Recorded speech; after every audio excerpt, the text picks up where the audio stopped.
തടിച്ചു വരികയും ചെയ്യുന്നതാണ് കണ്ടിട്ടുണ്ടാവും.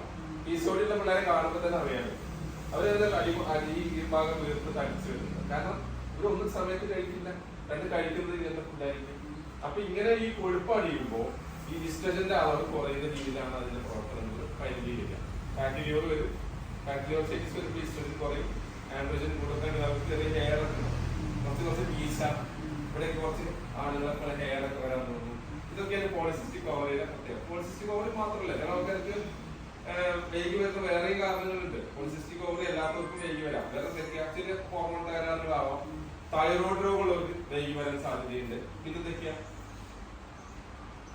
പിന്നെ ഈ മെനോപോസ് ആവുന്നതുമായി ബന്ധപ്പെട്ട് ചില ആൾക്കാർക്ക് വളരെ ഡിലേ ആയിട്ട് 2-3 മാസമൊക്കെ വൈകി വരികയാണ്.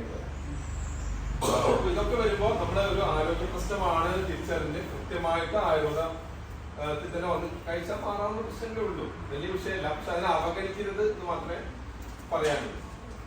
പല ലക്ഷണങ്ങളാവാം.